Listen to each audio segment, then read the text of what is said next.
கிறிஸ்துவின் நாமத்தில் உங்கள் அனைவரையும் வாழ்த்துகிறேன். இந்த நாளிலும் தேவ கிருபையினால் அவர் சமூகத்தில் கூடி வந்து ஆசீர்வதிக்கப்பட கர்த்தர் நமக்கு ஒரு நல்ல வாய்ப்பை கொடுத்திருக்கிறார். ஆகவே நாம் ஜெபத்தோடு காணப்படுவோம். கர்த்தர் நம் ஒவ்வொருவரையும் ஆசீர்வதிப்பாராக. நாம் ஜெபம் செய்வோம். எங்களை நேசிக்கிற எங்கள் அன்பு பிதாவே, ஆண்டவரே, நீர் தகப்பனை சமீபத்திற்கும் தூரத்திற்கும் தேவனாய் இருக்கிறபடினாலே இன்றும் உடைய சமூகத்தில் வந்திருக்கிற, தூரத்திலிருந்து வந்திருக்கிற, சமீபத்திலிருந்து வந்திருக்கிற ஒவ்வொருவர் மீதும் ஒரு ஆசீர்வாதமான மழை இறங்கட்டும். இன்று முதல் உங்களை ஆசீர்வதிப்பு என்று எழுதியிருக்கிறபடி நமது பிள்ளைகளுக்கு ஆசீர்வாதங்களை ஊற்றும். எல்லா விதமான தடைகள், எல்லா விதமான தாமதங்கள், எல்லா விதமான தகப்பனை எதிர்மறையான சூழ்நிலைகள் எல்லாம் மாறி போகட்டும். இப்பொழுது பரிசுத்தாவி மழை போல இறங்குவதாக, பரிசுத்தாவி மழை போல இறங்குவதாக. எல்லா விதமான எதிர் சக்திகள் எரிந்து போகட்டும். குறிப்பாக நரம்பு மண்டலத்தை பாதிக்கிற கிரியைகள், கைகள் இழுத்துக் கொள்ளுகிறது, கால்கள் இழுத்துக் கொள்ளுகிறது என்று சொல்லுகிற வேதனைகளை நீ மாற்றிக்கொடும். அது மாத்திரமல்ல, தன் புத்தி இல்லாதபடிக்கு தான் செய்ய வேண்டியவைகளை செய்யாதபடி, செய்யக்கூடாதவைகளை செய்யும்படி கர்த்தாவே மனதை ஏவுகிற பொல்லாத வல்லமைகளை கட்டி போடுகிறோம். இப்பொழுது ஒரு ஆசீர்வாதத்தை ஊற்றும். இப்பொழுதே ஒரு ஆசீர்வாதத்தை ஊற்றும். காரணமில்லாத பலகீனங்கள் வெளியவா, காரணமில்லாத பலகீனங்கள் வெளியவா. எல்லா விதமான பலகீனங்கள் கர்த்தாவே உடம்புல காணப்படக்கூடிய காரணமில்லாத வலி, வேதனை போன்ற தன்மைகள் இப்பொழுதே மறைந்து போகட்டும். வயிற்று பகுதியை பிடித்திருக்கிற அஜீரண தன்மைகள் வெளியே வரட்டும். வயிற்று பகுதியை பிடித்திருக்கிற அசுத்த ஆவிகள் இப்பொழுது வெளியே வரட்டும். வாக்குவாதத்தின் வல்லமைகள் இப்பொழுது வெளியே வரட்டும். குற்றப்படுத்துகிற நாவுகள் இப்பொழுது வெளியே வரட்டும். நமது பிள்ளைகள் வாழ்க்கையில கால தாமதம் என்று சொல்லப்பட்ட காரியத்தை கொண்டு வந்த அசுத்த ஆவிகள் எரிந்து போகட்டும். இனி நமது பிள்ளைகள் தாமதப்படாதபடி ஆசீர்வதிக்கப்பட வேண்டும். இப்பொழுது ஒரு வல்லமை அனுப்பிவிட சொல்லுகிறோம், வல்லமை அனுப்பிவிட சொல்லுகிறோம். மனுஷன் ஒரு நாளும் நமது பிள்ளைகளுக்கு விரோதமாய் எழும்பவே வேண்டாம். மனுஷன் ஒரு நாளும் நமது பிள்ளைகளுக்கு விரோதமாய் எழும்ப வேண்டாம். ஆண்டவரே, நீர் செய்ய நினைத்த காரியம் உமது பிள்ளைகளுக்கு தடைபடாது. ஆகவே உமது பிள்ளைகளை என்று ஆசீர்வதிப்பது தேவ சித்தம், தேவனுடைய திருவுட சித்தம். ஆசீர்வதியம். எல்லா வியாதிகளை நரகத்தில் போடுகிறேன், எல்லா வியாதிகளை நரகத்தில் போடுகிறேன். குடும்ப பிரச்சனைகளை நரகத்தில் போடுகிறேன், குடும்ப பிரச்சனைகளை நரகத்தில் போடுகிறேன். எல்லா சத்துருவின் வல்லமைகளை நரகத்தில் போடுகிறேன். இனி தாமதமின்றி உமது பிள்ளைகளுக்கு காரியங்கள் வாய்க்கட்டும், வாய்க்கட்டும். என்ன காரியத்தை எதிர்பார்க்கிறார்களோ, வேண்டுதல் செய்கிறார்களோ, கர்த்தாவே அவைகளை கொடுக்கும்படி அன்புள்ள கர்த்தருடைய கரத்தை நீட்டிவிட வேண்டும். கர்த்தாவே சத்துருவின் வல்லமைகளை அபத்தமாக்கும்படி தேவ ஆவியின் அனுக்கிரகம் இறங்கட்டும், தேவ ஆவியின் அனுக்கிரகம் இறங்கட்டும். எல்லா இருளை சபிக்கிறேன், எல்லா இருளை கடிந்து கொடுக்கிறேன். இப்பொழுது அற்புதங்கள் நடக்கட்டும், ஏராளமான அற்புதங்கள் நடக்கட்டும். நிச்சயமான நன்மைகளும் நிச்சயமான ஆசீர்வாதங்களும் உமது பிள்ளைகள் மீது பெருகுவதாக. ஆண்டவராகிய தேவன் எல்லா அபிசுவாசங்களை எடுத்து போடும், எல்லா விதமான சந்தேகங்களை எடுத்து போடும், எல்லா கவலைகளை எடுத்து போடும். என்று உமது பிள்ளைகளை ஆசீர்வதிக்கவும் மகிழ்ச்சியா இருக்கவும் பண்ணுவீராக. உடைய கிருபை உமது பிள்ளைகளோடு இருக்கட்டும். தேவரீர் நடத்தும். இயேசுவின் நாமத்தில் பிதாவே, ஆமென். அன்பு தேவ பிள்ளைகளே, வேத புத்தகத்தை நாம் வாசித்து பார்க்கும் பொழுது ஒரு பக்கம் எபிரேயர் 6:14 என்ற பகுதி சொல்லுகிறது, நிச்சயமாகவே உன்னை ஆசீர்வதிக்கவே ஆசீர்வதித்து உன்னை பெருகவே பெருக பண்ணுவேன். நிச்சயமாக உன்னை ஆசீர்வதிக்கவே ஆசீர்வதித்து உன்னை பெருகவே பெருக பண்ணுவேன் என்று எழுதியிருக்கிறது. இந்த வாக்கு தத்தத்தை ஆபிரகாம் என்ற ஒரு மனிதனுக்கு ஆதியாகமம் 22:17 படி தேவன் அவனுக்கு கொடுத்து அவனை ஆசீர்வதித்தார். ஆனால் என்று அதே வாக்கு தத்தத்தை தேவன் நமக்கு நிச்சயமாக என்ற ஒரு வார்த்தையை சேர்த்து அதே வார்த்தையினால் நம்மை ஆசீர்வதிக்கிறார். அன்பு தேவ பிள்ளைகளே, இது ஆபிரகாமுக்கு மாத்திரமல்ல, நமக்காகவும் எழுதப்பட்டிருக்கிறது என்று ரோமர் 4:23 சொல்லுகிறது. காரணம், தேவன் ஆபிரகாமுக்கு மாத்திரமல்ல நமக்கும் அதே வார்த்தை கொடுப்பதற்கு காரணம் என்ன? அப்போஸ்தலர் 10:34 சொல்லுகிறது, தேவனிடத்திலே பட்சபாதம் இல்லை. ஒரு மனிதனுக்கு தேவன் என்ன ஆசீர்வாதத்தை கொடுக்கிறாரோ அதே ஆசீர்வாதத்தை மற்ற மனிதனுக்கும் கொடுக்க அவர் சித்தமாக இருக்கிறார். ஆகவேதான் அவர் ஆபிரகாமின் ஆசீர்வாதங்களை குறித்து நமக்கு வாக்கு பண்ணுகிறார். வாக்கு திட்டங்களை பண்ணின தேவன் உண்மை உள்ளவர் என்று எபிரேயர் 11:11 சொன்னாலும் கூட இந்த வாக்கு திட்டங்களில் தேவன் நிச்சயமாக இந்த ஒரு வார்த்தையை அதில் சேர்ப்பதற்கு காரணம் என்ன? பல நேரங்களிலேயும் நம் வாழ்க்கையில் வரக்கூடிய அவிசுவாசம், சந்தேகம், பயம், கவலை இல்லையானால் வாழ்க்கையின் உபத்திரவங்கள் நம்முடைய மனதை கொண்டு வரக்கூடிய ஒரு எண்ணம் என்ன? நமக்கு எங்கு அற்புதம் நடக்க போகிறது, நமக்கெல்லாம் ஒரு அற்புதம் நடக்குமா என்ற ஒரு எண்ணம் தான் எல்லா இருதயங்களிலேயும் எல்லா மனதிலேயும் இருக்கிறது. ஆனால் தேவன் அப்படிப்பட்டவர் அல்ல. வேத புத்தகம் சொல்லுகிறது ஆசீர்வதிப்பதுதான் அவருக்கு பிரியம் என்று என்னாகும் 24:1 சொன்னவர். அது மாத்திரமல்ல, நிச்சயமாக உன்னை ஆசீர்வதிப்பேன் என்று தேவன் வாக்கு கொடுத்த ஒரு காரியம் எத்தனை பெரிது. பல ஆண்டுகளுக்கு முன்பு பொள்ளாச்சி என்ற ஒரு ஊருக்கு நான் ஊழியத்திற்கு போயிருந்தேன். அங்கு ஒரு குறிப்பிட்ட தம்பதிகளை பார்த்து அவர்களுக்கு ஜெபிக்கும்படி என் மனதில் ஏவப்பட்டேன். நான் சொன்னேன், நான் உங்களுக்காக ஜெபம் பண்ண போகிறேன் என்றேன். அப்படி ஜெபம் பண்ணி நான் சொன்னேன், உங்களுக்கு தேவன் ஒரு குழந்தை பாக்கியத்தை கொடுப்பார் என்று. ஆச்சரியம் பாருங்கள், அவர்களுக்கு ஒரு குழந்தை பாக்கியம் இல்லை என்பதை அதன் பிறகுதான் விளங்கி கொண்டேன். என்ன நடந்தது? தேவன் பாருங்கள் அற்புத விதமாய் ஒரே வருஷத்தில் அந்த பிள்ளைகளுக்கு ஒரு அருமையான ஒரு ஆண் குழந்தையை கொடுத்தார். ஒரு பக்கம் விசுவாசம் இல்லாத ஒரு மக்களையும் கூட தேவன் பாருங்கள் ஒரு பக்கம் விசுவாசம் கொண்டு வருவதற்காக அந்த வார்த்தைகளை கொடுக்கிறார். வார்த்தையினாலே தேவன் நமக்கு விசுவாசத்தை கொண்டு வருகிறார். எல்லா இடங்களிலேயும் ஒரு விசுவாசம் வந்து விடுவதில்லை. தேவனே நமக்குள்ள ஒரு விசுவாசத்தை துவங்குகிறார். அந்த விசுவாசத்தினால் நம்மை ஆசீர்வதிக்கிறார். இன்று தேவன் நம்மை நிச்சயமாக ஆசீர்வதிக்க போகிறார். தேவன் ஆபிரகாமை ஆசீர்வதித்தார் என்று சொல்வதற்கு பல காரியங்கள் அவனுக்கு ஒரு தகுதியாக எண்ணப்பட்டாலும் கூட அவனை பற்றி வேத வாக்கியம் கூறுகிறது, ஆபிரகாம் என் சொல்லுக்கு கீழ்ப்படிந்தபடியினால். ஆதியாகமம் 22 17, 18 ஆகிய வசனங்கள் நாம் வாசித்து பார்க்கும் பொழுது அவன் என் வார்த்தைக்கு கீழ்ப்படிந்தபடியினால் நான் அவனை ஆசீர்வதிப்பேன் என்று எழுதியிருக்கிறதை நாம் பார்க்கிறோம். ஒரு கீழ்ப்படிதல் என்று சொல்லப்பட்ட ஈடு இணையற்ற ஒரு அனுபவத்தை பற்றி சற்று நாம் நிதானிப்பது நல்லது. ஆபிரகாமுக்கு இந்த கீழ்ப்படிதல் இருந்தது. ஆனால் இன்றைக்கு உள்ள ஜனங்களுக்கு, சிறு குழந்தை முதல் பெரியவர்கள் வரை, இந்த கீழ்ப்படிதல் அவர்களுக்கு இருப்பது இல்லை. என்ன நாம் சொன்னாலும் அதற்கு எதிர்மறையாய் ஒரு காரியங்களை நடப்பிப்பார்கள்.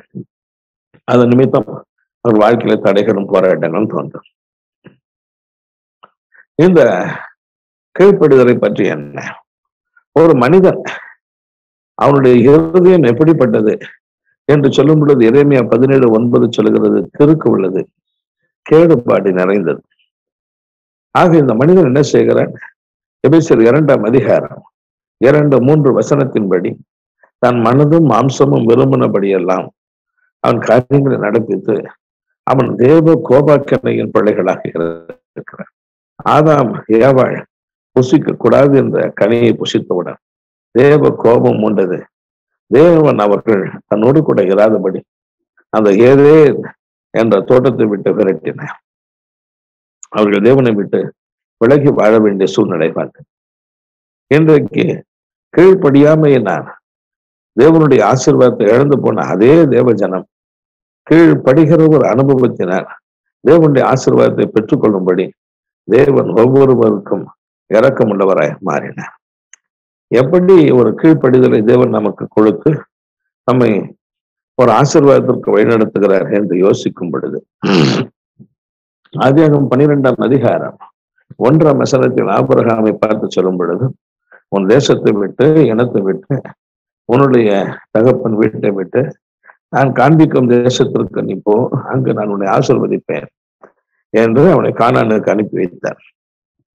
அவனும் ஆதியாகமம் 12:7 படி அப்படியே அவன் புறப்பட்டு போனான், கீழ்ப்படிந்தான். ஆக இந்த கீழ்ப்படிதல் ஆபிரகாமுக்கு வருவதற்கு காரணம் என்ன? இன்றைக்கு அதே கீழ்ப்படிதல் இன்றைக்கு உங்களுக்கும் எனக்கும் வருமா?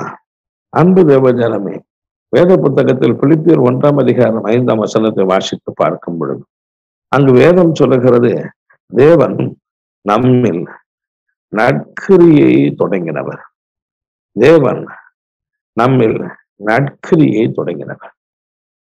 நம்முடைய கிரியைகள் எப்படி இருக்கிறது? நித்தமும் பொல்லாங்கானதாய் இருக்கிறது என்பதை நாம் அறிவோம். ஆகவேதான் நம்முடைய வாழ்க்கையில் தேவனுக்கு பிரியமற்ற காரியங்களை செய்கிறோம்.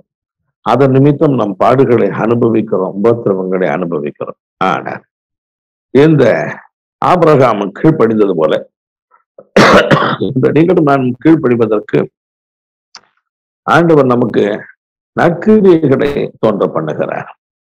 இந்த நற்கிரியைகளை எப்படி தோன்ற பண்ணுகிறார்?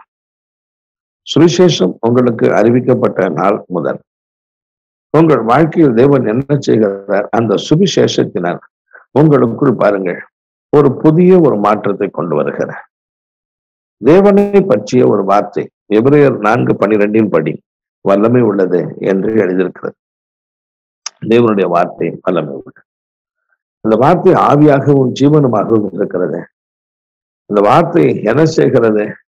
என்று புறப்பட்டு வருகிறதோ அந்த வார்த்தை ஒரு மனிதனை உருவாக்குகிறது, அந்த மனிதனை ஆசீர்வதிக்கிறது. பல வருடங்களுக்கு முன்பு ஒரு குறிப்பிட்ட ஒரு சகோதரனோடு கூட நடு தெருவில் நின்று அவனோடு கூட பேசிக் கொண்டிருந்தேன். கிறிஸ்துவின் அன்பை பற்றி, அவர் நமக்கு செய்த உதவியை பற்றி, இரக்கத்தை பற்றி நான் பேச பேச பேச பேச எங்களுடைய அதை கேட்ட சகோதரன் உள்ளத்திலும் என் உள்ளத்திலே ஒரு அன்பு நிரம்பி வழிந்தது. என்ன விதத்தில் நாம் தேவனுடைய மனதை புண்படுத்துகிறோம் என்றும் பேசினேன். தேவனுக்கு பிரியமில்லாத காரியத்தை நாம் பணத்தை சிநேகிக்கிறோம், பொருளை சிநேகிக்கிறோம், ஒரு பெண்ணை சிநேகிக்கிறோம் என்று நான் பல காரியங்களை சொல்லிக் கொண்டு போனேன். குறிப்பாக அந்த சகோதரன் தனக்கு என்று ஒரு வாலிப பெண்ணை அவன் விரும்பி சிநேகித்து வந்தான். ஆனால் இந்த வார்த்தைகளை கேட்க கேட்க கேட்க அந்த நடு தெருவிலிருந்து அவன் கண்களில் கண்ணீர் வடிந்தது.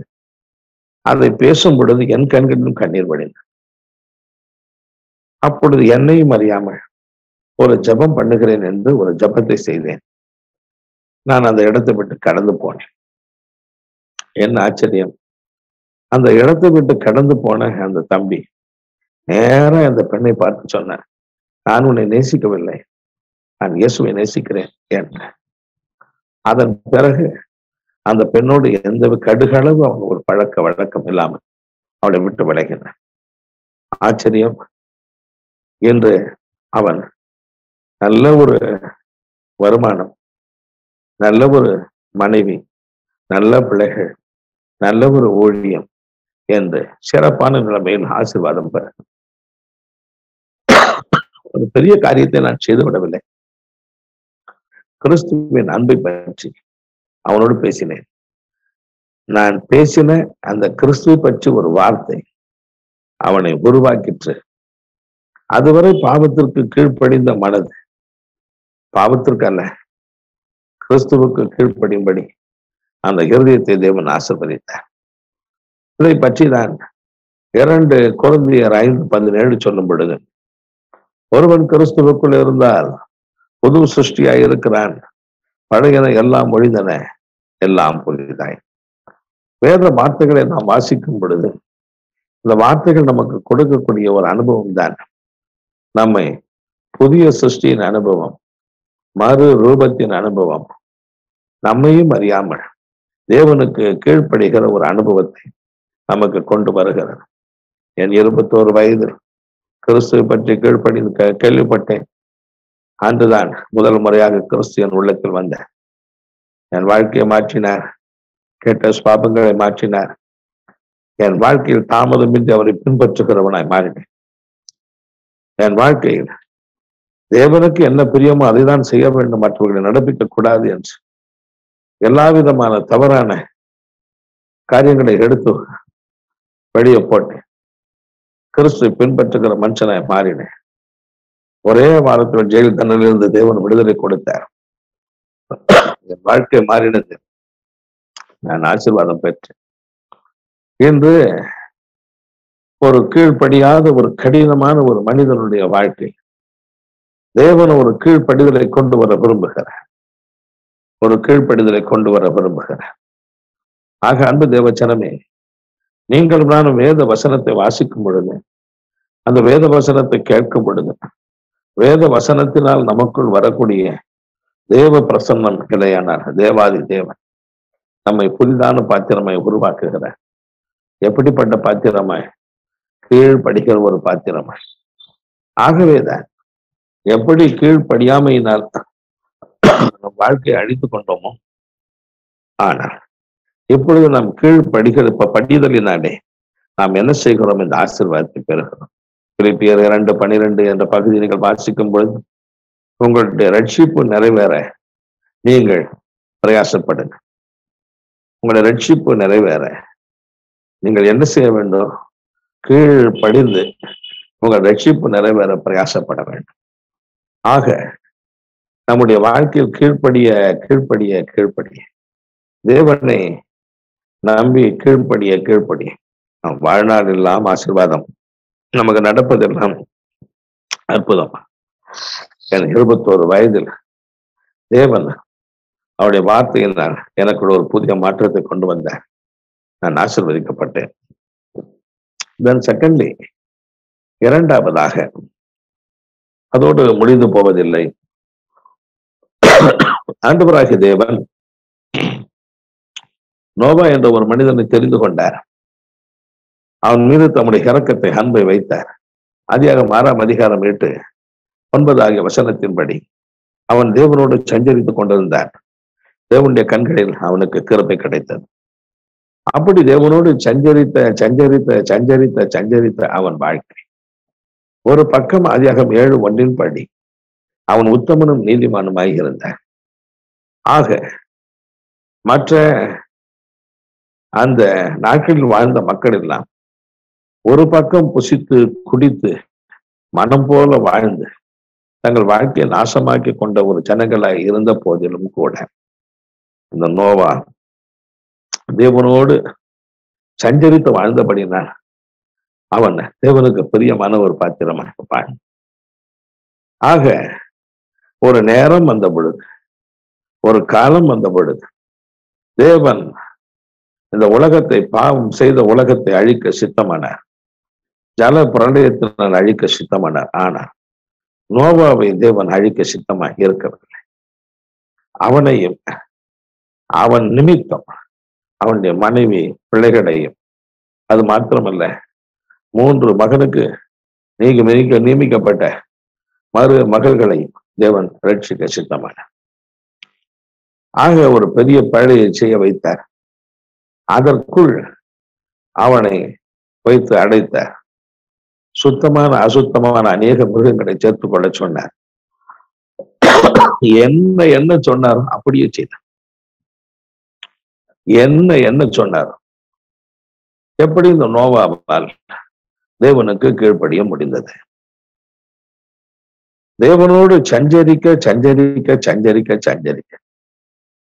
பூவோடு சேர்ந்த நாரும் மனம் பெறும் என்று சொன்னது போல அவன் வாழ்க்கையில் தேவனுடைய குணாதிசயங்கள் வந்தது. தேவனுடைய குணாதிசயங்கள் என்ன? தேவன் மனிதனாய் இந்த பூமிக்கு இறங்கி வந்தார். அவர் பட்ட பாடுகளினாலே கீழ்ப்படிதலை கற்றுக்கொண்டு, அது மாத்திரமல்ல, இந்த கீழ்ப்படிதலில் அவர் பூரணராய் மாறி மற்றவர்களை ரட்சிக்கிறவராய் மாறினார். அன்பு தேவ பிள்ளைகளே, தேவனோடு சஞ்சரிக்கிற ஒரு அனுபவம் நமக்கு என்ன கொண்டு வருகிறது? நம்மையும் அறியாமல் தேவனுக்கு கீழ்ப்படிய வேண்டும் என்ற ஒரு எண்ணத்தை, ஒரு சிந்தையை கொண்டு வருகிறது. நாம் என்ன செய்கிறோம் பாருங்கள். தேவனுக்கு கீழ்ப்படிக்கிறோம், நாம் ஆசீர்வதிக்கப்படுகிறோம். பல வருடங்களுக்கு முன்பு என்னுடைய ஒரே சகோதரன் அவன் மரணத்திற்கு சமீபமாக இருந்த பொழுது அவனுக்காய் பிழைக்க மாட்டான் என்றவுடன் என் தாய் அழ, என் சகோதரி அழ. ஆனா நானும் தேவன் மீது நம்பிக்கை வைத்து விசுவாசம் வைத்து வாழ்ந்தபடியினார் அவனுக்காய் ஜெபம் பண்ண ஆரம்பித்தேன். இரவு 12 மணியிலிருந்து 4 மணி வரை நான் ஜெபிக்க ஆரம்பித்தேன். 4வது மணி நேரத்தில் தேவன் என் உள்ளத்தில் ஒரு மகிழ்ச்சியை ஊற்றினார். என்னோடு கூட பேசினார். அவன் சுகமாய் இருக்கிறான், நீ ஏன் அழுகிறாய் என்று கேட்டான். ஆச்சரியத்திலும் ஆச்சரியம். அதன் பிறகு அவனை பரிசோதித்த நர்ஸ்மார்கள் சொன்னார்கள், இவனுக்கு என்ன கொடுத்தீர்கள், இவன் சுகமாய் இருக்கிறானே என்று சொன்னார். ஆக தேவாதி தேவனை வணங்குகிற ஒரு மனிதனுடைய வாழ்க்கை, தேவன் கொண்டு வருகிற ஒரு ஆசீர்வாதத்தை பாருங்களேன். ஒரு பக்கம் வேத வாக்கியம் சொல்லுகிறது, கர்த்தரை தடுக்கிறவர்களுக்கோ ஒரு நன்மையும் குறைபடாது என்று சங்கீதம் 34:10. ஆக நம்முடைய உள்ளம் ஒரு விசுவாசத்தினால் நிரம்புகிறது. தேவனை வணங்குவோம், தேவனை தேடுவோம், அவர் நமக்கு உதவி செய்வார். இந்த எண்ணம் தான் நோவாவை ஒரு பேழையை செய்ய வைத்தது, அவனை காப்பாற்றினது. அது மாத்திரமல்ல, அவனுடைய குடும்பத்தையும் காப்பாற்றினார். என்று ஒரு கீழ்ப்படிதலின் மனது எப்பொழுது தோன்றுகிறது? சுவிசேஷத்தினால் மாத்திரமல்ல, கேட்கிற சுவிசேஷத்தினால் மாத்திரம் தேவனோடு சஞ்சரிக்கிற ஒரு மனிதன் தேவனுடைய ஸ்வாபத்தை பெறுகிறான். கீழ்ப்படிதல் என்ற ஸ்வாபத்தை பெறுகிறான். பெற்று அவன் ஆசீர்வாதமாய் மாறிவிடுகிறான். அவனும் அவன் குடும்பமும் அழிந்து போவது இல்லை. அன்பு தேவ பிள்ளைகளே, இது ஒரு அனுபவம். ஆக பாருங்க, இந்த அனுபவத்தை நீங்களும் நானும் பெற்றுக்கொள்ள வேண்டும். இந்த ஒரு அனுபவம் இருக்குமானால் நம்முடைய வாழ்க்கையில் நாம் எதை குறித்தும் கவலைப்பட மாட்டோம். எல்லா காரியத்தை குறித்தும் நாம் விசுவாசம் உள்ளவர்கள தேவனோடு சஞ்சரித்துக் கொண்டே இருப்போம். நம்முடைய வாழ்க்கையில் நாம் ஜெபிக்க ஜெபிக்க ஜெபிக்க ஜெபிக்க ஜெபிக்க நம் வாழ்க்கையில் எல்லா விதமான பாடுகளும் உபத்திரவங்களும் கூட மாற ஆரம்பிக்கும். ஆச்சரியமாய் அதிசயமாய் நாம் ஆசீர்வாதம் பெறும். மூன்றாவதாக, ஆண்டவராகிய தேவன் என்ன செய்கிறார்? ஒரு மனிதனுக்குள் ஒரு கீழ்ப்படிதலை கொண்டு வருவதற்கு, கீழ்ப்படிதலின் மனதை கொண்டு வந்து அவனை ஆசீர்வாதமாய் மாற்றுவதற்கு நம்முடைய ஈடு இணையற்ற ஒரு பிரசன்னத்தை அவனுக்கு கட்டளையிடுகிறார். மோசே, பத்முத்திவு, யோவான், பவுலடிகள் இவர்களை குறித்து நீங்கள் வாசித்து பார்க்கும் பொழுது தேவன் அவர்களுக்கு தம்மை தரிசனமாய் காண்பித்தார். அப்படி மோசேக்கு தேவன் தன்னை காண்பித்த பொழுது யாத்திராகமம் 3ஆம் அதிகாரம் 2, 3, 4 ஆகிய வசனத்தின்படி அந்த அற்புத காட்சியை நான் கிட்டே போய் பார்க்கட்டும், முச்செடி எரிந்து கருகாமல் இருக்கிறது என்று அந்த எரிகிற முச்செடிக்கு அருகில் வந்து நின்றான். தேவன் மோசே மோசே என்று கூப்பிட்டார். அப்பொழுது தேவன் அவனை பார்த்து சொன்னார், என் ஜனமாகி இஸ்ரவேல் படுகின்ற பாடுகளை கண்டேன், அவர்கள் இடுகிற கூக்குரலை கேட்டேன். நான் அவர்களை எகிப்தின் அடிமைத்தனத்திலிருந்து விடுவித்து என்ப கானானுக்கு கொண்டு போக வேண்டும். அதற்கு உன்னை தலைவனாக மீட்பனாக நான் கண்டேன் என்றார். ஆனாலும் கூட ஒரு பக்கம் பல சாக்கு போக்குகளை சொன்னாலும் கூட தேவனும் அவனை விடவில்லை. தேவன் அவனுக்கு கொடுத்த தேவ தரிசனம் அவனையும் அறியாமல் அந்த ஈடு இணையற்ற ஒரு பாக்கியமான அனுபவத்திற்கு அவனை ஒரு பங்காளிகளாக மாற்றினது. அவன் வாழ்க்கையில் எகிப்திலும் சரி, கானானுக்கு போகிற பாதையிலும் சரி, அவன் செய்த அற்புத அடையாளங்கள் கொஞ்சம் லஞ்சமில்லை. அவன் என்ப கானானுக்கு இஸ்ரவேல் ஜனங்களை கொண்டு செல்கிறவனாக இருந்தான். அன்பு தேவ ஜனமே, நமக்கு காண்பிக்கிற ஒரே ஒரு தரிசனம். இந்த தரிசனம் என்ன செய்கிறது? எங்கோ பிறந்து எங்கோ வளர்ந்த நம்மை நம் வாழ்க்கையில் ஒரு பெரிய மாற்றத்தை கொண்டு வருகிறது. தோமா என்ற இயேசு கிறிஸ்துவின் 12 சிஷ்யர்களில் ஒருவரான இவர் கிறிஸ்துவின் சுவிசேஷத்தை இந்தியாவுக்கு கொண்டு வருவதற்கு முன்பு தேவன் அவர்கள் எல்லோரும் யார் யார் இந்த தேசத்திற்கு போக வேண்டும் என்று சீட்டு போட்டு குளிக்கினார்கள். அது தோமாவுக்கு இந்தியாவுக்கு போக வேண்டும் என்று சீட்டு விழுந்தது. ஆனால் தோமா போக மறுத்தார். ஆனாலும் கூட தேவன் அவனை தோமாவை போக வைத்தார்.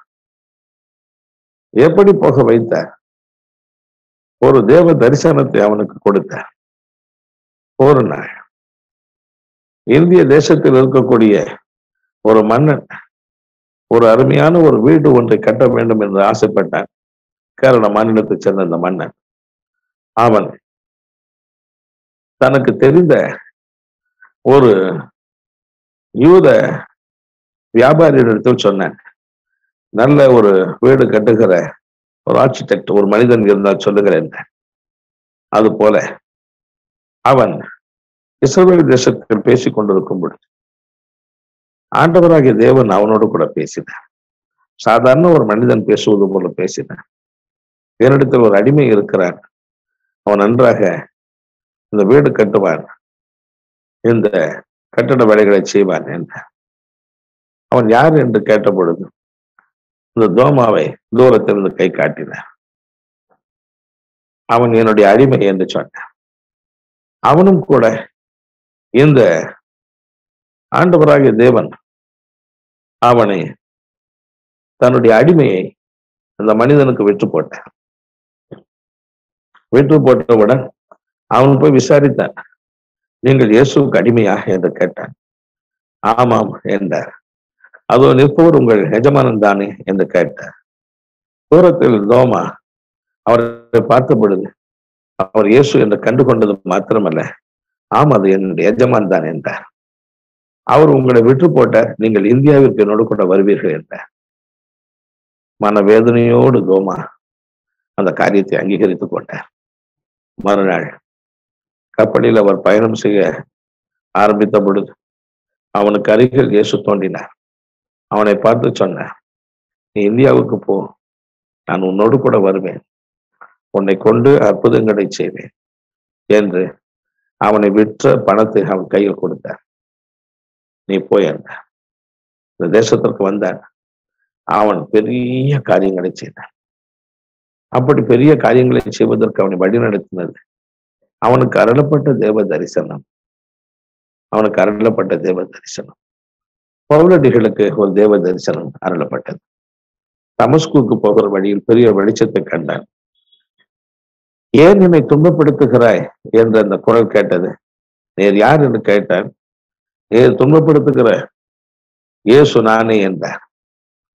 தாமதமின்றி மன வேதனைப்பட்டான். நான் என்ன செய்ய வேண்டும் என்று கேட்டார். பட்டணத்திற்கு போய் அவனுக்கு அறிவிக்கப்படும் என்றார். பட்டணத்திற்கு போய் 3 நாட்கள் அழுதான். உபவாசம் பண்ணி ஜபம் பண்ணினான். அனனியா என்ற தேவ மனுஷனை கொண்டு தேவன் அவன் கண்களை திறந்து அவனுக்கு ஒரு பரிசுத்த ஆவியை கொடுத்தார். நாட்கள் காலங்கள் எவ்வளவோ கடந்து போனாலும் கூட இந்த பரம தரிசனத்தை அவன் ஒரு நாளும் மறக்கவில்லை. அப்போஸ்தலர் 26ஆம் அதிகாரம் 19ஆம் வசனத்தை நீங்கள் வாசித்து பார்க்கும்போது அங்கு வேதம் சொல்லுகிறது, அப்போஸ்தலனாகிய பவுல் அந்த பரம தரிசனத்திற்கு நான் கீழ்ப்படியாதவனாக இருக்கவில்லை. ஏன்? தனக்கு அருளப்பட்ட ஒரு தரிசனம். ஏன் என்னை துன்பப்படுத்துகிறார்? அன்று முதல் கொண்டு அவன் தீர்மானம் செய்தான், தேவனை துன்பப்படுத்துவதில்லை, அவருக்கு பிரியமானதை செய்வேன் என்ற. ஆச்சரியம், அவனை தேவன் ஒரு அப்போஸ்தலனாக மாற்றினார். அவனை கொண்டு ஏராளமான திருச்சபைகளை ஆசீர்வதித்தார். ஒரு பெரிய ஒரு எழுப்புதலுக்கு அவன் காரணமாக இருந்தான். அன்பு தேவ பிள்ளைகளே, இன்றைக்கு தேவன் தேவ தரிசனம் என்ற ஒரு அனுபவத்தை நம்முடைய பிள்ளைகளுக்கு கொடுக்கிறார். மெசொப்பொத்தாமியா நாட்டிலே காரான் ஊரிலே அங்கு ஆபிரகாமுக்கு தரிசனமான தேவன் கானானுக்கு போய் என்றார், உன்னை ஆசீர்வதிப்பேன் என்றார்.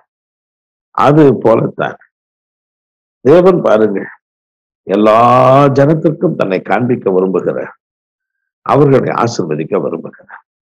இந்த உன்னதமான ஒரு சத்தியத்தை நீங்களும் நானும் அங்கீகரிப்பது இல்லை. ஆகவே யாரோ ஒரு மனிதனுக்கு தான் தேவன் தரிசனங்களை கொடுப்பார் என்று நினைக்கிறோம். வேத புத்தகத்தை வாசித்து பார்க்கும் பொழுது மாம்சமான யாவர் மீதும் என் ஆவியை ஊற்றுவேன் என்றும், வாலிபர்கள் தரிசனங்களை, மூப்பர்கள் சொப்பனங்களை காண்பார்கள் என்று யோவேல் 2:27 சொன்னார். நம்முடைய வாழ்க்கையில் தேவன் தரிசனங்களை கொடுக்கிறவராக இருக்கிறார். இந்த தேவ தரிசனம் பல விதங்களில் நமக்கு உதவி செய்கிறது. நம்முடைய வாழ்க்கையில் இனி சம்பவிக்க போகிற காரியங்களை அந்த தேவ தரிசனம் நமக்கு காண்பிக்கிறது. பல வருடங்களுக்கு முன்பு விபத்தில் அடிபட்டு போன ஒரு சகோதரி கோமா ஸ்டேஜில் இருந்தார்கள். ஏறக்குறைய 40 நாட்களுக்கு மேலாக அவர்களுக்கு சுயநினைவு திரும்பி வரவே இல்லை.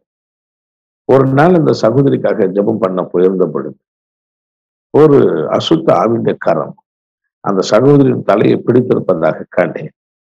அசுத்த ஆவியானவர், பிசாசே, உன் கரத்தை அந்த தலையிலிருந்து எடு என்று ஜெபிக்கும்படி என் மனதை ஏவினார். அது போலவே ஜெபம் பண்ணினேன். அந்த சகோதரின் கணவரை பார்த்து சொன்னேன், இப்படி நான் ஒரு தரிசனத்தை கண்டேன். நான் இப்படி உங்கள் மனைவிக்கு ஜெபம் பண்ணி இருக்கிறேன். உங்கள் மனைவி சுகம் பெறுவார்கள் என்றேன். நாட்கள் கடந்து போனதினால் அவருக்கோ நம்பிக்கை இல்லை. என்ன ஆச்சரியம்! மறுநாள் காலையில் அற்புதமாய் அந்த சகோதரி கண் விழித்தார்கள். வருடங்கள் எத்தனையோ கடந்து போனாலும் கூட இன்றும் அவர்கள் உயிரோடு இருக்கிறார்கள். நமக்கு அருளப்படுகிற தேவ தரிசனங்கள் ஏதோ ஒரு ஆசீர்வாதத்திற்கு, ஏதோ ஒரு அற்புதத்திற்கு நம்மை வழி நடத்துகிறது என்பதில் சந்தேகமில்லை.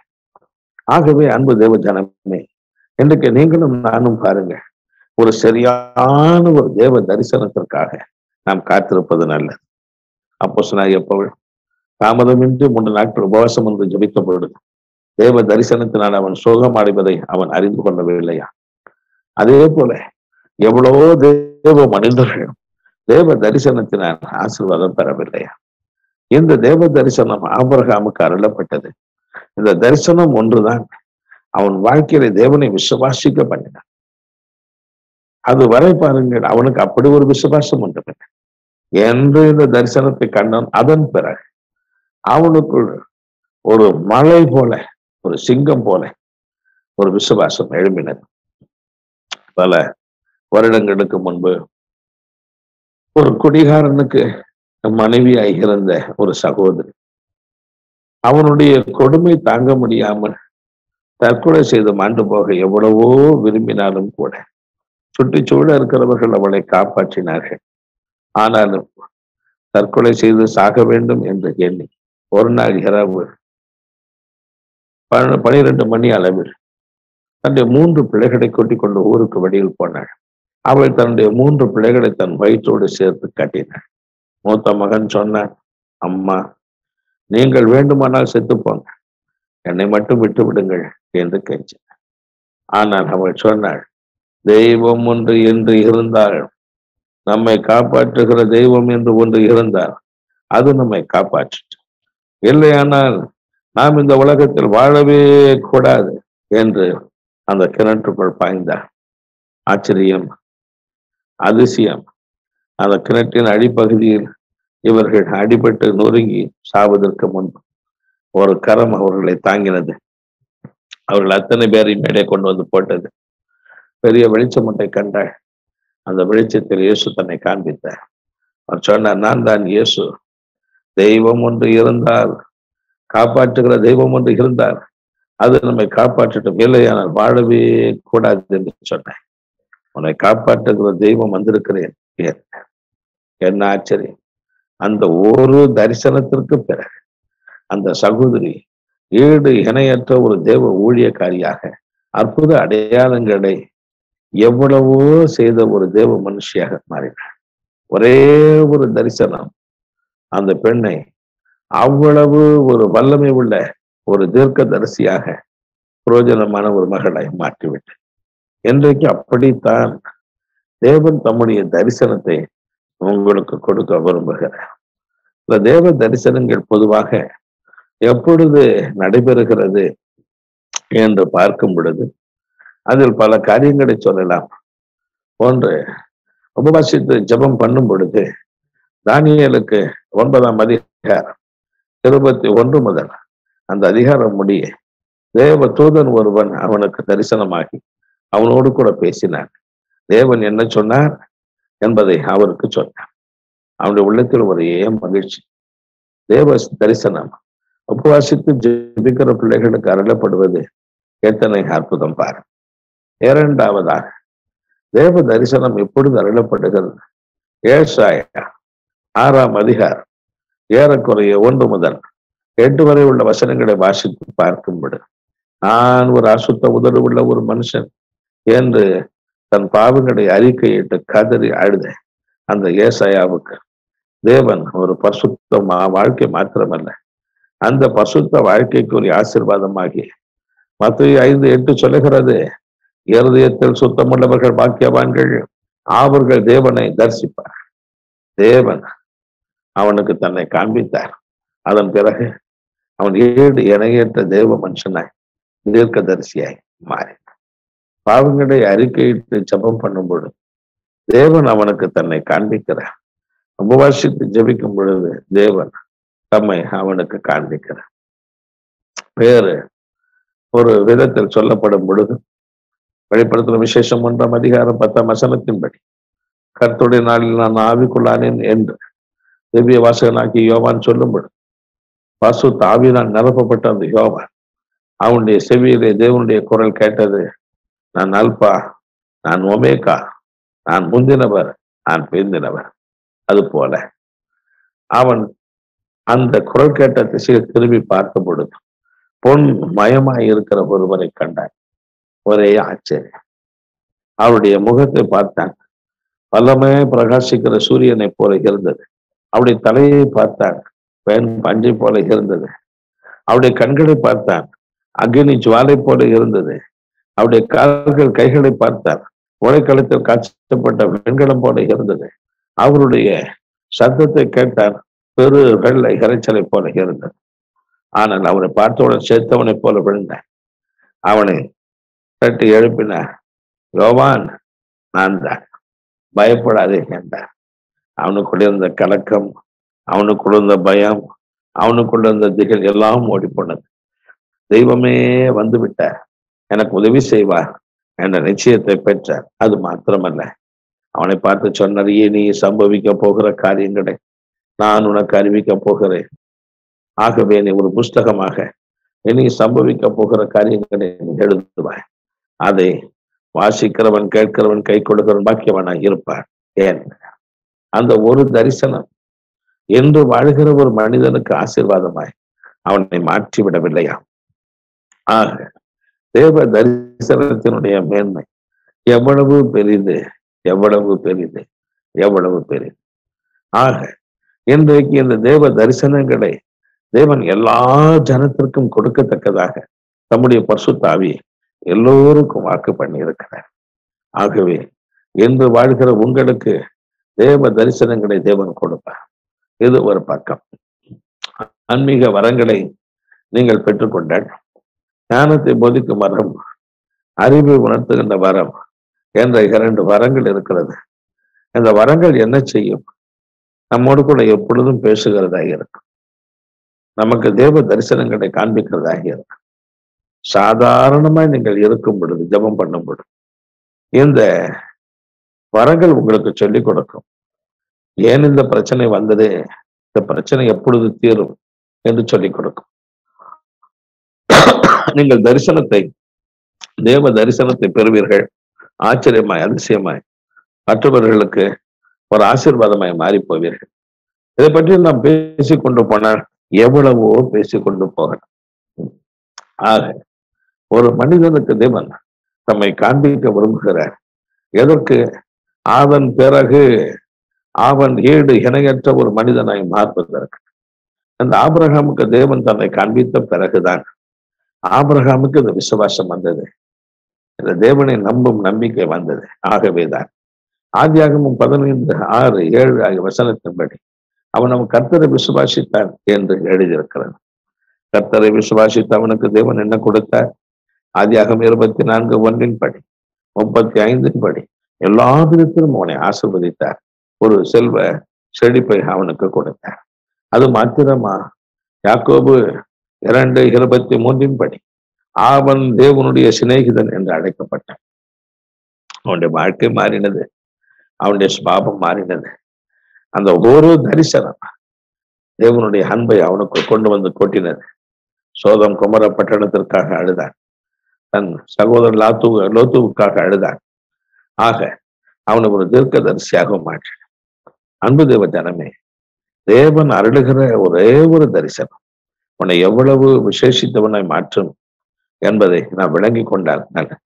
ஆகவே இன்றைக்கு ஏனோ தானோ என்று இருக்க வேண்டாம். ஒரே ஒரு தரிசனத்தை நீங்கள் பெற்றுக்கொள்வீர்களா? அந்த ஒரு தரிசனம் இந்த உலகத்தில் உங்களை வாழ வைக்காமல் விடவே விட, உங்களை ஆசீர்வதிக்காமல் விடவே விட, உன் வாழ்க்கையில் ஈடு இணையற்ற ஒரு ஆசீர்வாதத்தை கட்டாயம் கொண்டு வரும். அன்பு தேவ பிள்ளைகளே, போகட்டும். முதலாவது சொன்னேன், சுவிசேஷத்தினால் கிறிஸ்துவை பற்றி நாம் கேள்விப்படும் பொழுது. இரண்டாவது சொன்னேன், தேவனோடு சஞ்சரிக்கும் பொழுது, ஜெபிக்கும் பொழுது. இதன் தேவ தரிசனத்தினால் முதல் போர் நமக்கு எப்படி அந்த கீழ்ப்படிதல் வருகிறது, நம் ஆசீர்வாதத்தை ஆபிரகாமை போல பெறுகிறோம் என்று பார்க்க முடியும். 1 பேதுரு 1:2 வாசித்து பார்க்கும் பொழுது பாருங்கள், அங்கு வேதம் சொல்லுகிறது, ஆவியானவருடைய கீழ்ப்படிதலினாலே, ஆவியானவருடைய கீழ்ப்படிதலினார். தேவனுடைய பரிசுத்த ஆவியானவர் ஒரு மனிதனுக்கு கொடுப்பதெல்லாம் கீழ்ப்படிதல் என்ற சுபாவம். இந்த கீழ்ப்படிதல் என்ற சுபாவம் எப்படிப்பட்டது? One side it's a holiness. அது ஒரு பரிசுத்தமான ஒரு அனுபவம். அடுத்த பக்கம் பாருங்கள், இந்த அனுபவம் தான் அவனை விசேஷித்தவனாய் மாற்றுகிறது. பரிசுத்த ஆவி ஒரு மனிதனுக்குள் வரும் பொழுது அவன் தான் என்ன செய்கிறானோ அதை விட்டு விட்டு தேவன் என்ன சொல்லுகிறார் அதை செய்கிற ஒரு மனுஷனாய் மாறுகிறார். குறிப்பாக லூக்கா 3:21-22 ஜெபம் பண்ணி பரிசுத்த ஆவியை பெற்றுக்கொண்டு ஆண்டவராகிய இயேசு கிறிஸ்துவை யோவான் 3:34 பரிசுத்த ஆவி அளவில்லாமல் நிறைத்திருந்தார். மறுபக்கம் அப்போஸ்தலர் 10:38 பரிசுத்த ஆவியான வல்லமையினால் அவரை நிறைத்திருந்தார். ஒரு பக்கம் பிசாசு பிடித்த மக்களை விடுவித்தார், சுவிசேஷத்தை அறிவித்தார், எவ்வளவோ காரியங்களை நடப்பித்தார். இருந்தாலும் கூட ஆக ஆண்டவராக இயேசு கிறிஸ்து இந்த பரிசுத்த ஆவி பெற்ற பிறகு வேதம் சொல்லுகிறது, தேவனுடைய ஆவியானவர் அவரை வனாந்திரத்திற்கு போய் என்று சொன்னார். அவர் வனாந்திரத்திற்கு போனார். அங்க 40 நாட்கள் உபவாசம் இருந்தார். அங்கு சாத்தான் அவரிடத்தில் வந்து 1, 2, 3 என்று பல கேள்விகளை கேட்டான். அவன் கேள்விகளை கேட்க கேட்க அந்த கேள்விக்கு எப்படி பதில் சொல்ல வேண்டும் என்பதை அதே பரிசுத்த ஆவியானவர் சொன்னார். கடைசியா அவர் சொன்ன அந்த பரிசுத்த ஆவி சொல்லிக் கொடுத்த வார்த்தையின் அப்பாலே போ சாத்தானே என்று சொன்னார். அதே போல சாத்தான் அவரை விட்டு விலக்கி போனார் என்று வேத வாக்கியம் கூறுகிறது. அந்த தேவ பிள்ளைகளே, ஆண்டவராகிய தெய்வம் இந்த உலகத்திலே அவர் பெற்ற பரிசுத்த ஆவி சொல்ல சொல்ல சொல்ல சொல்ல அதன்படி நடக்க நடக்க நடக்க நடக்க நடக்க ஆண்டவராக இயேசு கிறிஸ்துவின் வாழ்க்கை எப்படி இருந்தது? நான் பிதா என்னை தனியே இருக்க விடவில்லை, நான் பிதாவுக்கு பிரியமாய் எப்பொழுதும் வாழ்கிறேன் என்று சொன்னார் யோவான் 8:29. ஆக தேவன் என்ன சொல்லுகிறார் என்று கேட்டு அதன்படியே நடந்தபடினால்தான் ஆண்டவராக இயேசு கிறிஸ்துவின் வாழ்க்கையில் நடந்த அற்புதங்களும் அடையாளங்களும் கொஞ்சம் லஞ்சமில்லை. நீங்கள் எலியா என்ற தேவ மனுஷனை பார்க்கும் பொழுது கர்மேல் பர்வதத்தில் 1 ராஜாக்களின் புஸ்தகம் 18:39-40 கர்த்தரே தெய்வம் என்று அவன் பின்வாங்கி போன இஸ்ரவேலருக்கு தெய்வத்தை காண்பித்தார். அவர்கள் மனம் திரும்பினார்கள். ஆனால் அப்படி செய்ய வைத்தது என்ன? அவனை நடத்தின பரிசுத்த ஆவியானவர் சொன்னார், நீ ஆகாபுக்கு உன்னை காண்பி, அவருடைய கர்மேல் பர்வதத்திற்கு கூப்பிட்டு இப்படி செய்ய. அப்படியே காரியங்களை நடப்பித்தான். என்ன நடந்தது? பின்வாங்கி போன இஸ்ரவேல் ஜனங்களை மனம் திரும்ப வைத்தார். இன்றைக்கு அப்படித்தான் பரிசுத்த ஆவி உங்கள் மீது வரும் பொழுது ஒவ்வொரு நிமிஷமும் உங்களையும் என்னையும் அவர் நடத்துகிறவராய் இருக்கிறார். இந்த வாழ்க்கை உபத்திரவம் நிறைந்த, சஞ்சலம் நிறைந்த ஒரு வாழ்க்கை. 24 மணி நேரமும் நமக்கு உபத்திரவம் தான், சஞ்சலம் தான். ஆக இந்த சஞ்சலம் நிறைந்த வாழ்க்கையில் தான் இயேசு உங்களை காப்பாற்றுவதாய் சொல்லுகிறார், உங்களை நடத்துவதாய் சொல்லுகிறார். பல வருடங்களுக்கு முன்பு சாது இயேசுதாசன் என்ற தேவ ஊழியர் ஒருவர், அவர் ஊழியத்திற்காக புறப்பட்டார். ஒரு குறிப்பிட்ட ஒரு ட்ரெயின்ல போகும்படி தேவன் அவருக்கு கட்டளை கொடுத்திருந்தார். அவர் ரயில்வே ஸ்டேஷன் வந்த பொழுது அந்த ட்ரெயின் போய்விட்டது. அப்பொழுது அவர் தன்னோடு இந்த நண்பரை பார்த்து சொன்னார், ட்ரெயின் இந்த பாதையில் தான் போயிருக்கும், ஆக நாம் வேகமாய் ஓடி போய் இந்த ட்ரெயின் ஏறிக்கொள்ளலாம் என்றார். அவரோடு இந்த நண்பர் சொன்னார், இதெல்லாம் நடக்கிற காரியமா என்றார். அப்பொழுது அவர் சொன்னார், நீ என் பின்னால் வா, அந்த ட்ரெயின் நம்மை விட்டு போக முடியாது, தேவன் இந்த ட்ரெயின் என்ன போக சொல்லி இருக்கிறார் என்றார். அது போலவே அந்த ட்ரெயின் டிராக்ல 2 பேரும் நடந்து ஓடினார்கள். கொஞ்ச தூரத்தில் அந்த ட்ரெயின் நின்றது. இவர்கள் அதில் போய் ஏறின பிறகுதான் அந்த ட்ரெயின் புறப்பட்டது. ஒரே ஆச்சரியம் சாது இயேசுதாசன் கூட வந்த நபருக்கு. அன்பு தேவ பிள்ளைகளே, இப்படிதான் பரிசுத்த ஆவி உங்கள் மீது வரும் பொழுது உங்களுக்கு ஏராளமான ஒரு கீழ்ப்படிதலை தருவார். அந்த கீழ்ப்படிதல் தான் உங்கள் வாழ்க்கையில் அற்புதங்களாகவும் தெய்வ பக்தியாகவும் ஆசீர்வாதமாக முடியும். எலிசா என்ற தேவ மனுஷனிடத்தில் சீரியா ராஜாவின் படை தளபதி நாகமான் குஷ்டரோகி அவன் சுகம் அடையும்படி வந்திருந்தான். அப்பொழுது எலிசா தன் வேலைக்காரனுக்கு சொல்லி அனுப்பினது அவனை யோர்தானில் போய் எழுதுற முழுகச் சொல், அவன் சுகம் பெறுவான் என்று. 2 ராஜாக்களின் புஸ்தகம் 5ஆம் அதிகாரம் 10ஆம் வசனத்தின்படி 14ஆம் வசனத்தின்படி அவன் அப்படி சொன்னான். ஆனாலும் அந்த சாரதி அவனை வேண்டிக் கொண்டபடி அவன் கீழ்ப்படிந்த பொழுது அவன் குஷ்டம் மாறினது, ஒரு சிறு பிள்ளையின் கை போல அழகாக மாறினது. இந்த எலிசாவினிடத்தில் வந்து நன்றி செலுத்தினார். அன்பு தேவ பிள்ளைகளே, இந்த பரிசுத்த ஆவி ஒவ்வொரு வினாடியும் அவருடைய வார்த்தையின்படி நாம் கீழ்ப்படிந்து கீழ்ப்படிந்து கீழ்ப்படிந்து நம்மை ஆசீர்வதிக்க காத்திருக்கிறது. வேத புத்தகத்தில் கீழ்ப்படிதலின் ஆசீர்வாதத்தை பற்றி எவ்வளவோ எழுதியிருந்தாலும் கூட பாகம் 28ஆம் அதிகாரம் ஏறக்குறைய 1 முதல் 14 வரை உள்ள வசனத்தின்படி சகல ஜனங்களிடையும் நீ மேன்மையாக உன்னை வைப்பு என்று சொன்னார், நீ கீழாவதில்லை மேலாவாய் என்று சொன்னார், நீ வாராவதில்லை நீ தலையாவாய் என்று சொன்னார். எவ்வளவோ ஆசீர்வாதங்களை தேவன் வாக்குத்தத்தமாய் கொடுத்தார். காரணம் என்ன? கீழ்ப்படுகிற ஒரு மனிதனை தேவன் ஆசீர்வதிக்க துடிக்கிறார். இந்த கீழ்ப்படிதலையும் தேவனே சுவிசேஷத்தினால், ஜெப வாழ்க்கையினால், அது மாத்திரமல்ல தேவ தரிசனத்தினால், பரிசுத்த ஆவியினால் நமக்கு கொடுக்கிறார். இதை நாம் பெற்று இந்த கீழ்ப்படிதலின் அனுபவத்திற்கு நம்ம இடம் கொடுக்கும் பொழுது தேவன் எப்படி இருக்கிறார்? உன்னை ஆசீர்வதிக்கவே ஆசீர்வதிப்பேன், உன்னை ஆசீர்வதிக்கவே ஆசீர்வதிப்பேன், உன்னை பெருகவே பெருக பண்ணுவேன். அன்பு தேவ பிள்ளைகளே, இன்றைக்கு நீங்களும் நானும் எப்படி இருக்கிறோம்? ஏதோ மனம் போல வாழ்கிறோமோ? ஏதோ மனம் போல வாழ்ந்து நம்முடைய வாழ்க்கையின் ஆசீர்வாதங்களை இழந்து போகிறோமோ? ஏதோ மற்றவர்கள் யாரோ ஒருவர் சொல்லுகிற ஆலோசனை நமக்கு பெரிதாய் தோன்றுகிறதோ?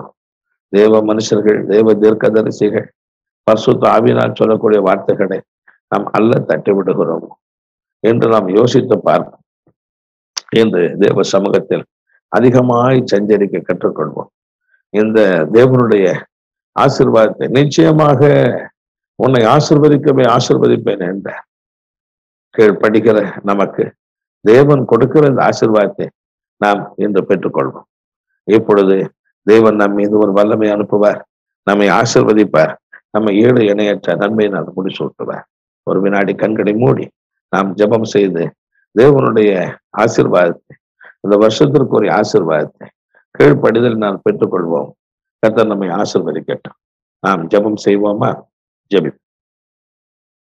எங்கள் அன்பு பிதாவே, ஈடு இணையற்ற ஒப்பற்ற ஒரு வல்லமை வந்திருக்கிற அத்தனை பேர் மீதும் இறங்கட்டும்.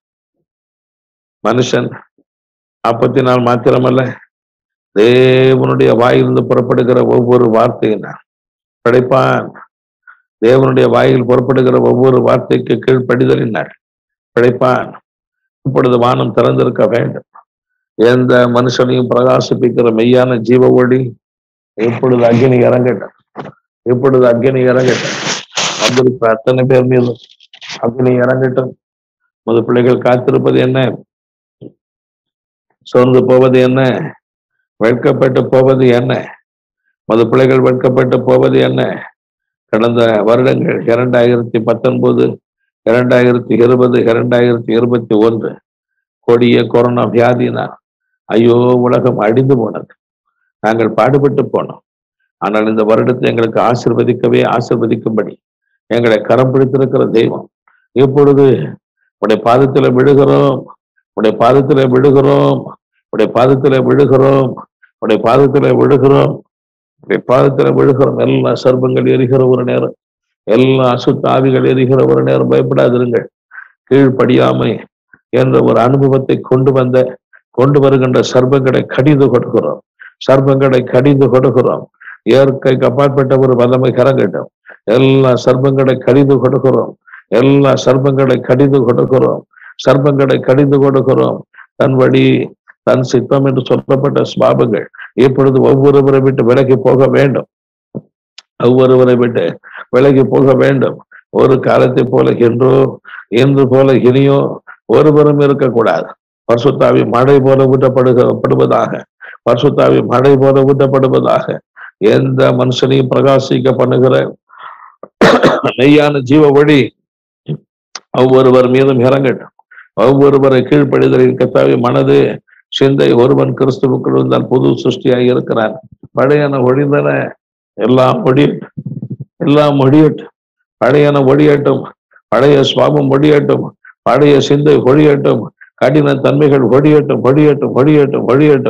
ஒவ்வொரு குடும்பத்தை கடினப்படுத்துகிற வாலிப பிள்ளைகளை கடினப்படுத்துகிற வாலிப சகோதரர்களை கடினப்படுத்துகிற ஒவ்வொருவரை கீழ்ப்படியாமை என்ற ஒரு சுவாபத்தை கொண்டு வந்து குடும்பத்தை நாசம் பண்ணுகிற கிரியைகள் இப்பொழுது எறிய வேண்டாம். அற்புதங்கள் நடக்கிற ஒரு நேரமாக இருக்கட்டும். அற்புதங்கள் நடக்கிற ஒரு நேரமாக இருக்கட்டும். நன்றி. ஒவ்வொருவர் மீதும் ஒரு ஆசீர்வாதமான ஒரு வல்லமை கரங்கட்டும். ஹல்லேலூயா. சந்தரபுரபு தரபி ஹல்லேலூயா. சந்தரபுரபு தரபி ஹல்லேலூயா. சந்தரபுரபு தரபி. எல்லா கட்டுகள் இப்பொழுது நொறுங்கி கொண்டிருக்கிறது. எல்லா கட்டுகள் கீழ்ப்படியாமை என்ற சுவாபத்தை கொண்டு வருகின்ற பொல்லாத வல்லமைகள் இப்பொழுது எரியட்டும். எல்லா இருதயத்தை ஒருமுகப்படுத்தும். ஒரு நீதிமானின் ஆவி ஆண்டவரே உமது பிள்ளைகளுக்கு உண்டாயிருக்கட்டும். உத்தமமான ஜனங்கள் கீழ்ப்படுகிற உத்தமமான ஜனங்களாய் உமது பிள்ளைகளை மறுரூபப்படுத்தும்.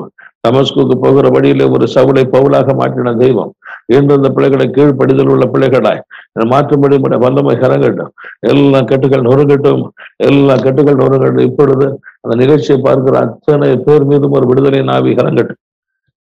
நிகழ்ச்சியை பார்க்கிற அத்தனை பேர் மீதும் ஒரு விடுதலை நாவி இறங்கட்டும். ஒவ்வொருவருக்கும் சுகம் உண்டாகட்டும். ஒவ்வொருவருக்கும் ஒரு சுகம்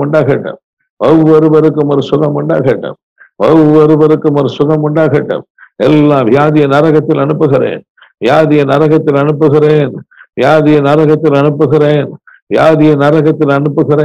எல்லா பிசாசுகளை நரகத்தில் அனுப்புகிறேன். நன்றி. எல்லாம் சாசுகளை நரகத்தில் அனுப்புகிறேன். இது ஒரு அற்புதத்தின் நேரம். சரீரத்தில் கூட வேதனைகள் நீங்குகிற ஒரு நேரம், வலிகள் நீங்குகிற ஒரு நேரம், குனிந்து நிமிர முடியாதபடி இருக்கக்கூடிய பலகீனங்கள் நீங்குகிற ஒரு நேரம், வயிற்றில் இருக்கிற பலகீனங்கள் மறைகிற ஒரு நேரம், நரம்புகள் இருக்கக்கூடிய பலகீனங்கள் மறைகிற ஒரு நேரம், கண்கட்டு நித்திரை மயக்கத்தை கத்தாம எடுத்து போடும். எல்லா உஷ்ண சம்பந்தமான கிரைகளை எடுத்து போடும். நன்றி. எல்லா கட்டுகள் எறியட்டும். இப்பொழுது உமது பிள்ளைகளுக்கு தெளிந்த புத்தி, தெளிந்த ஞானம், தெளிந்த அறிவு, தெளிந்த தேவ கிருபை இப்பொழுது இறங்கட்டும். அற்புதங்களை செய்கிறேன். நன்றி. நமக்கு நன்றி. எல்லா கட்டுகள் எறியட்டும். நோவா தேவனோடு சஞ்சரித்தான், ஏனோக்கு தேவனோடு சஞ்சரித்தான். உம்மோடு சஞ்சரிக்கிற ஒரு அனுபவத்தை கொடுத்து நீர் ஆசீர்வதியும். உம்மோடு சஞ்சரிக்கிற ஒரு அனுபவத்தை கொடுத்து ஆசீர்வதியும். வல்லமை அனுப்பி ஜெபிக்கிறோம். வல்லமையான ஏராளமான தேவனுடைய வல்லமை கரங்கட்டும். ஏராளமான தேவனுடைய வல்லமை கரங்கட்டும். ஏராளமான தேவனுடைய வல்லமை கரங்கட்டும். ஏராளமான தேவனுடைய வல்லமை கரங்கட்டும். ஏராளமான தேவனுடைய வல்லமை கரங்கட்டும். அற்புதமான ஒரு வல்லமை கரங்கட்டும். எல்லா கட்டுகள் உடையட்டும். எல்லா கட்டுகள் உடையட்டும்.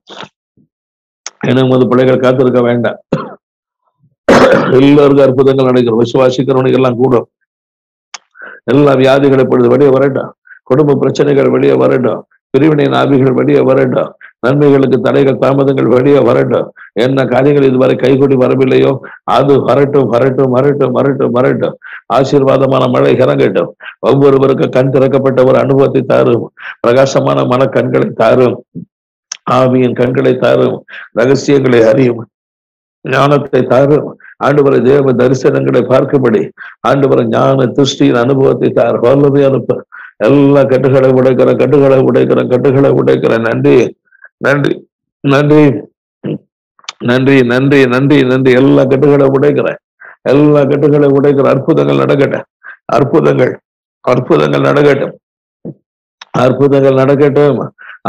நடக்கட்டும். தேவ தரிசனம் உண்டாகட்டும்.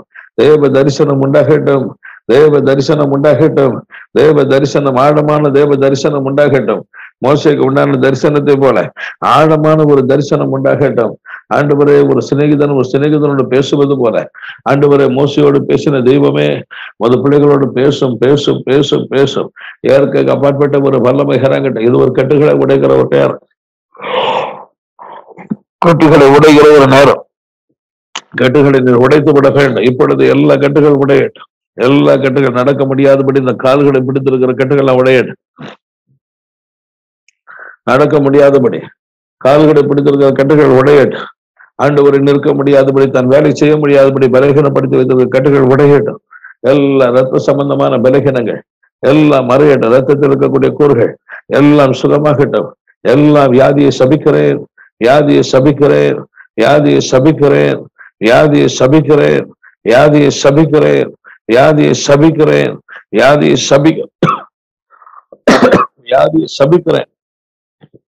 இயற்கைக்கு அப்பாற்பட்ட ஒரு வல்லமை கரங்கட்டும்.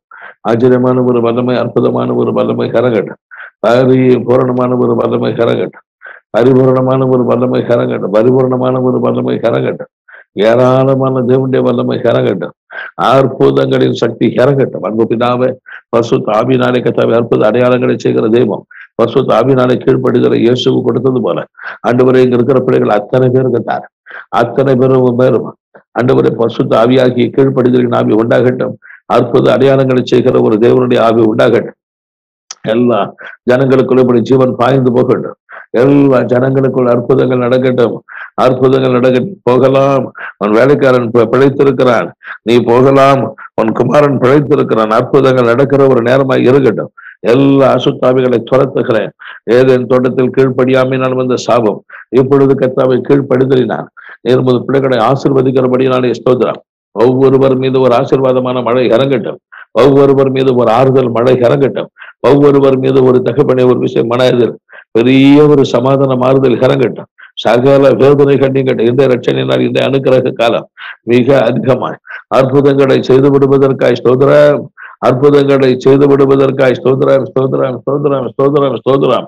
ஏழு இணையற்ற ஒரு வல்லமை இறங்கட்டும். அது பிள்ளைகளை ஆசீர்வதிக்கிறேன். அது பிள்ளைகளை மகிழ்ச்சியாக்கும். நல்ல செய்தி தரும் கிருபைக்கு ஒப்புக் கொடுக்கிறோம். இயேசுவின் நாமத்தில் பிதாவே, ஆமென், ஆமென், ஆமென். கர்த்தர் உங்களை ஆசீர்வதிப்பாராக. இந்த வார்த்தைகளை தியானித்து வார்த்தையின்படி நடக்க தன்னை ஒப்புக் கொடுப்போம். இந்த வார்த்தையின்படியே நம்மை கனப்படுத்துவார். இயேசுவின் ஆசீர்வாதத்தை நாம் சிறப்பாய் பெறுவோம். ஆமென்.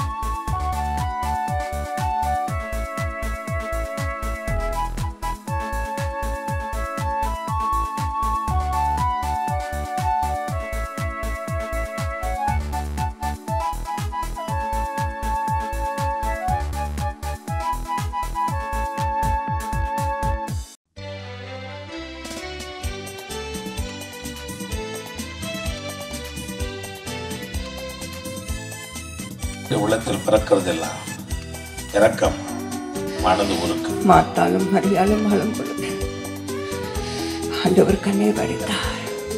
எதற்காக இந்த உபத்திரவங்களை தேவன் நம் வாழ்க்கையில் அனுபவிக்க வேண்டும் என்று வேத வசனங்களை நீங்கள் ஆராய்ந்து பார்க்கும் பொழுது